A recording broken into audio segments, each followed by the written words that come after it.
തെനാലി രാമൻ കഥകൾ 16. പകിടകളുടെ രഹസ്യം. കൃഷ്ണദേവരായർ ഒരു ചൂതാട്ടപ്രിയനായിരുന്നു. അതിൽ പകിടകളി അദ്ദേഹത്തിന് ഹരമായിരുന്നു. തെനാലി രാമൻ കൊട്ടാരത്തിൽ വന്നതോടെ രാജാവിൻ്റെ പകിടകളി രാമനുമായിട്ടായിരുന്നു. എന്നാൽ പന്തയം വെക്കാതെയുള്ള പകിടകളി രാജാവിന് ഇഷ്ടമായിരുന്നില്ല. ഒരു ദിവസം അകലെയുള്ള ഒരു ക്ഷേത്രത്തിൽ ഗംഭീര സദ്യയും ദാനവും ദക്ഷിണയുമെല്ലാം ഉണ്ടെന്നറിഞ്ഞ് തെനാലി രാമനും കുടുംബവും അവിടേക്ക് പോയി. അരമനയിൽ ഒറ്റയ്ക്കായപ്പോൾ കൃഷ്ണദേവരായർക്ക് വിരസത തോന്നി. അദ്ദേഹം മട്ടുപ്പാവിൽ നിന്നുകൊണ്ട് വീതിയിലേക്ക് നോക്കിയപ്പോൾ പഴയ ഒരു പകിടകളി വിദ്വാൻ നടന്നു പോകുന്നത് കണ്ടു. ഒരു ഭൃത്യനെ പറഞ്ഞയച്ച് രാജാവ് അയാളെ വിളിപ്പിച്ചു.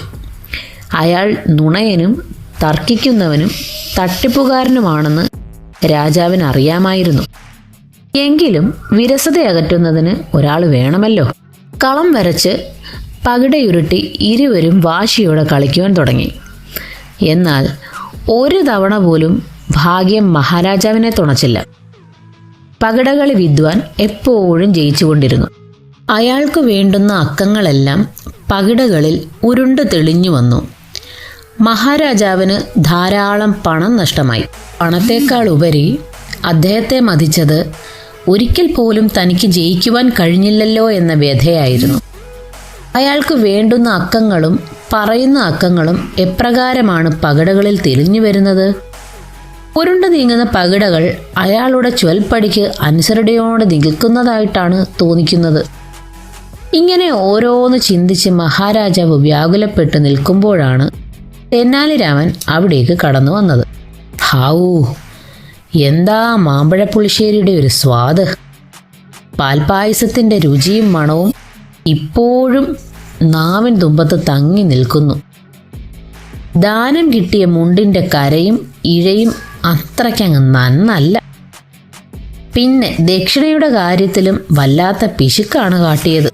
ഇങ്ങനെ തെനാലി രാമൻ പല വിശേഷങ്ങളും പറഞ്ഞുവെങ്കിലും മഹാരാജാവ് ഒന്നിനും പ്രതികരിക്കുകയോ ചിരിക്കുകയോ ചെയ്തില്ല. അപ്പോൾ കാര്യത്തിൻ്റെ ഗൗരവം തെനാലി രാമന് ഏകദേശം പിടികിട്ടി.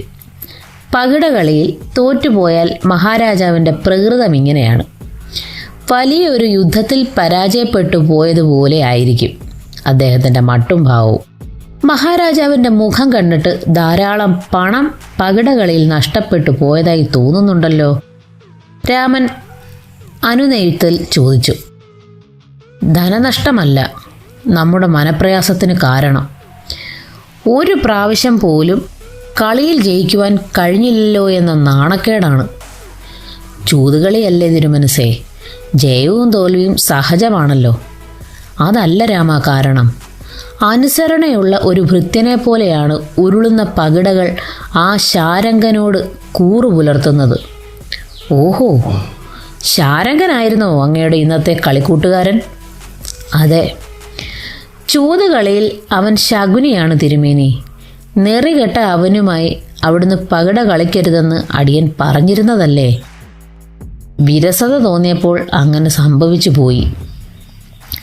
സാരമില്ല തിരുമേനി, നാളെ കൂടി അവനുമായി അവിടുന്ന് പകിട കളിക്കൂ. ബാക്കി കാര്യങ്ങൾ അടിയൻ നോക്കിക്കോളാം. ആട്ടെ, അവൻ ഉരുട്ടുവാൻ കൊണ്ടുവന്നിരുന്ന പകിടകളുടെ ലോഹം എന്തായിരുന്നു? ഇരുമ്പ്. അവൻ തൻ്റെ വലതു വിരലുകളിൽ എത്ര മോതിരമാണ് അണിഞ്ഞിരുന്നത്? 3 എന്നാണ് നമ്മുടെ ഓർമ്മ. എല്ലാം ചോദിച്ചു മനസ്സിലാക്കിയ തെനാലി രാമൻ അടുത്ത ദിവസം ശാരംഗനുമായി പകിട കളിക്കുന്നതിനുള്ള ഏർപ്പാടുകൾ ചെയ്തു. എന്നാൽ താൻ പ്രത്യേകം പറഞ്ഞുണ്ടാക്കിയ 4 മോതിരങ്ങൾ മഹാരാജാവ് തൻ്റെ വലതു കൈയിൽ ധരിക്കുവാൻ മറക്കരുതെന്ന് രാമൻ പ്രത്യേകം നിർദ്ദേശിച്ചു. മഹാരാജാവും ശാരംഗനും തമ്മിൽ പകിടകളി ആരംഭിച്ചു.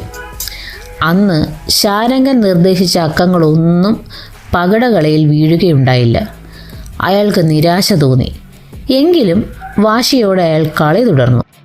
അന്നത്തെ കളിയിൽ ഒരു വട്ടം പോലും പകിടകൾ ശാരംഗന് അനുകൂലമായി ഉരുളുകയുണ്ടായില്ല. എല്ലാ പ്രാവശ്യവും പകിടകളിലെ വിജയം രാജാവിന് തന്നെയായിരുന്നു. ശാരംഗൻ വിയർത്തു കുളിച്ചു. കയ്യിൽ കരുതിയിരുന്ന പണവും ശരീരത്തിൽ ധരിച്ചിരുന്ന ആഭരണങ്ങളും മഹാരാജാവിൻ്റെ അധീനതയിലായി. തോറ്റു തുന്നം പാടിയ ശാരംഗൻ തലയും കുമ്പിട്ടിറങ്ങിപ്പോയി. വിജയഭാവത്തിൽ തെന്നാലിരാമൻ ചിരിച്ചു. ആ ചിരിയിൽ മഹാരാജാവും പങ്കുചേർന്നു.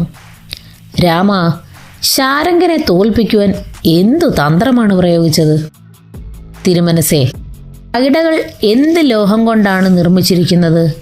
ഇരുമ്പ് കൊണ്ട്. അടിയൻ അങ്ങയുടെ വിരലുകളിൽ ധരിക്കുവാൻ തന്ന മോതിരങ്ങൾ എന്ത് ലോഹം കൊണ്ട് നിർമ്മിക്കപ്പെട്ടതായിരുന്നു എന്ന് അങ്ങേക്ക് അറിയുമോ? അറിഞ്ഞൂടാ. എങ്കിൽ കേട്ടോളൂ, അവ കാന്തക്കല്ലുകൾ കൊണ്ട് നിർമ്മിച്ചതാണ്.